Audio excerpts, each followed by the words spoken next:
이 재하가 인지웅을 지금 변호를 하고 있다고 해요. 그러니까 재하가 스파이어 대표도 변호를 하고 이 인지웅도 변호를 하고 있으니까 둘이 한편이다, 둘이 카르텔이다 이런 얘기를 하는 거야. 왜 둘이 카르텔로 보이는지가 궁금해. 그러니까 지금 그 스파이어 대표가 인지웅한테 이 변호사를 소개시켜 줬을 거 아니야. 그러니까 카르텔이라고 그러는 것 같아. 아니, 그게 아니면 좀 얘기 좀 해주세요. 아, 궁금해, 왜 카르텔이라고 하는지. 아니면 이 변호사가 인지웅을 뭐 변호를 하면서 뭐 착수금을 안 받았다든지 뭐 그런 거 아닐까? 안녕하세요. 10번째 남자입니다. 오메가X 12편입니다. 오메가X 템퍼링 의혹에 대해서 다루고 있습니다.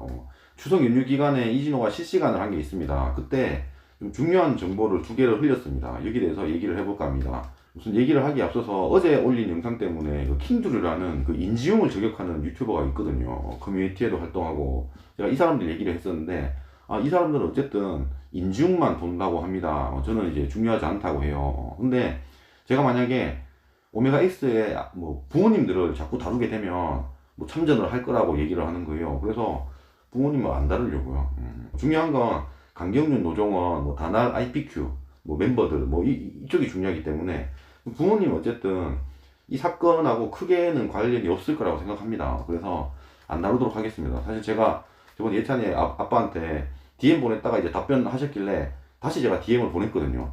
그게 뭐 답변이 안 온 상태긴 합니다. 더 이상 할 것 같진 않아요. 근데 뭐 다루지 않겠습니다. 예. 뭐 어쩔 수 없이 이름이 나올 수는 있습니다. 근데 뭐 깐다든지 그런 거 전혀 안 하고 어쨌든 뭐 다루지 않겠습니다.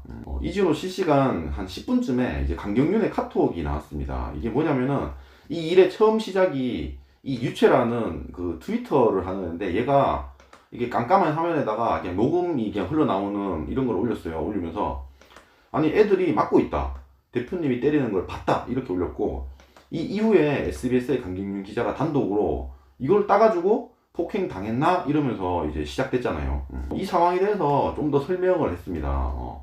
강경윤이 인지웅한테 직접 보낸 카톡인 것 같아요. 이거 좀 볼게요. 아버지에게 사주를 받아 기사 쓴 게 사실이 아니다. 2020년 미국 투어를 떠나기 전 시점에 첫 제보를 받았다라고 해요. 이 2020년은 2022년이라고 다시 바꿨습니다. 그러니까 보통 사람들은 이 트위터 영상을 보고 이제 강경윤이 이렇게 처음으로 이렇게 알았다, 그렇게 생각을 하지만 사실 그게 아니었다고 얘기를 한 겁니다. 그러니까 미국 투어를 떠나기 전부터 제보를 받았다고 해요. 그 제보를 했던 게 한강석 매니저라고 합니다. 이 한강석 매니저가 여기 붙었다가 저기 붙었다가 하는 애거든요. 그러니까 이 기사를 쓸 때 사실은 이때보다 한 며칠 전에 뭐 한 몇 주 전에 아니 지금 오메가X 이 대표님이 자꾸 애들을 괴롭히더라, 뭐 이런 식의 제보를 받았다라는 겁니다. 그래서 적어도 오메가X를 한번 다뤄봐야지 뭐 준비는 하고 있었던 상황에서 이게 터졌다 뭐 이렇게 얘기하는 것 같아요.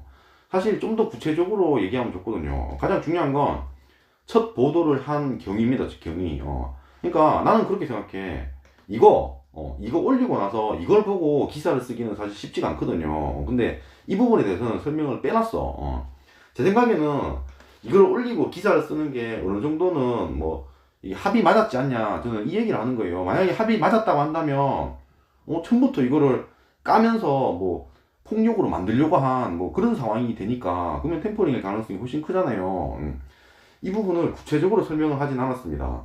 좀 더 보면은 첫 보도를 한 뒤 이러면서 이 이후로 그냥 시점을 넘겨버렸어요. 나는 이 보도를 한 시점, 어떤 약속을 하고 이 보도를 했냐, 이 부분이 가장 중요하다고 생각하거든요. 뭐 더 보겠습니다. 첫 보도를 한 뒤 오메가X가 귀국하는 공항에 취재를 갔다가 팬들을 봤대. 그러면서 영상을 촬영한 오메가X 팬과도 대면했다 이래요. 그러니까 중요한 게 이거야. 이게 원래 영상이에요. 영상이라고. 근데 영상을 굳이 가려가지고 저렇게 올린 거잖아요. 그리고 이 사람, 이 트위터리안이 쓴 글을 보면 대표님이 애들 때리는 거 봤다고 하잖아요.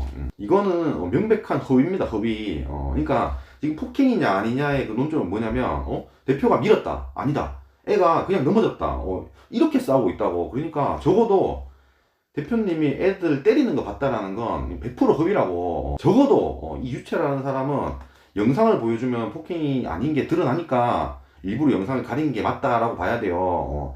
물론 이 사람이 강경윤이랑 같이 짜고 한지는 이제 그걸 밝혀내야지. 짠지 모르니까. 근데 이 기사의 타이밍을 봤을 때는 짜고 있을 가능성이 매우 크다 그렇게 생각하는 거예요. 그리고 이 트위터를 게시한 유채라는 사람 이제 보시면은 게시물이 9,671개나 됩니다. 얘 거를 한번 대충 훑어봤어요. 게시물을 뭐 한 적어도 한 500개 이상은 그냥 내려가면서 봤어요. 보니까 얘가 여태 화면이 가려진 그냥 녹음 파일만 올린 게 이때가 처음인 것 같아. 그러니까 저는 확인을 못했습니다. 나 9,600개를 다 볼 수는 없으니까. 그러니까 너무나 수상한 거야. 어떤 게 수상하냐면 이런 식으로 촬영을 하는 거, 그러니까 촬영을 하고 뭐 편집을 했는지 뭐 정확히 잘 모릅니다.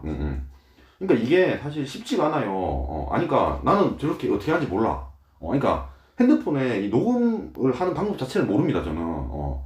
보통 전화를 할 때 녹취를 하는 거 이런 거는 간단하잖아요. 근데 녹음하는 거 자체를 모른다고 영상에서 뭐 녹음으로 돌리는 거 이런 것도 잘 몰라. 근데 얘는 그런 거를 한 번도 해본 적이 없다라는 거예요.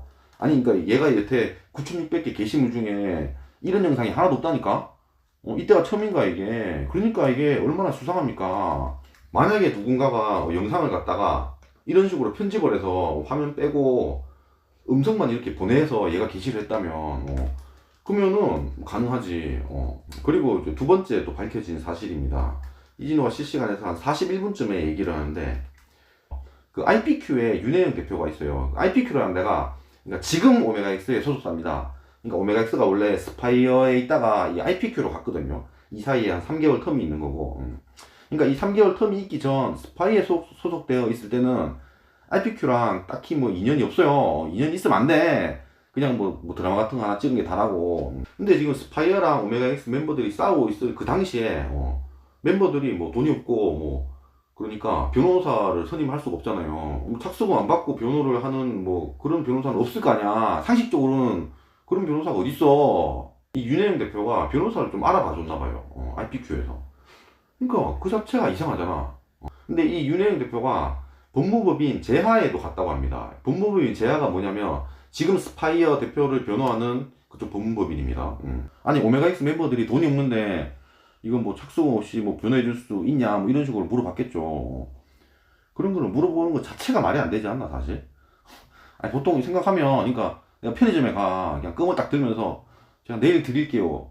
뭐 이거 껌 주실 수 있어요. 뭐 이런 얘기잖아. 그것도 내가 먹는 것도 아니고 이 불쌍한 애들이 있는데 껌 어떻게 안 됩니까? 뭐 이런 얘기를 한다는 거잖아. 사실 그 자체도 이상해. 일부러 제하에 갔나 이런 생각도 듭니다. 왜냐면은 일반적인 변호사라면 말 같지도 않은 얘기니까, 돈 없이 그냥 하는 게 어딨어. 당연히 안 되지. 아니, IPQ에 윤혜영 대표가 왜 애들을 위해서 그러고 다녀? 그리고 왜 제하에 가서 그런 얘기를 했냐라는 거야. 그러니까 비상식적인 얘기를 하는 거니까 편의점 가가지고 그런 거라니까. 그런 얘기를 한 게 뭔가 증거를 남기려고 그런 게 아닐까. 그런 생각이 드는 거예요. 왜냐면 보통 그러지 않으니까 그런 증거들이 있어야지. 노정원 변호사가 나 얘들이 불쌍해서 착수금 없이 뭐 했다 이런 얘기를 할 수가 있잖아요. 그러니까 어딘가에 알아봤다는 증거를 남기려고 그런 게 아닐까 그런 생각이 드는 거야. 그리고 이 법무법인 재하 관련돼서 이 재하가 인지웅을 지금 변호를 하고 있다고 해요. 그러니까 재하가 스파이어 대표도 변호를 하고 이 인지웅도 변호를 하고 있으니까 둘이 한편이다, 둘이 카르텔이다 이런 얘기를 하는 거야. 왜 둘이 카르텔로 보이는지가 궁금해. 그러니까 지금 그 스파이어 대표가 인지웅한테 이 변호사를 소개시켜 줬을 거 아니야. 그러니까 카르텔이라고 그러는 것 같아. 아니, 그게 아니면 좀 얘기 좀 해주세요. 궁금해. 왜 카르텔이라고 하는지. 아니면 이 변호사가 인지웅을 뭐 변호를 하면서 뭐 착수금을 안 받았다든지 뭐 그런 거 아닐까? 왜 카르텔이라고 하는지 궁금합니다. 영상이 마음에 드셨으면 구독과 좋아요 감사합니다.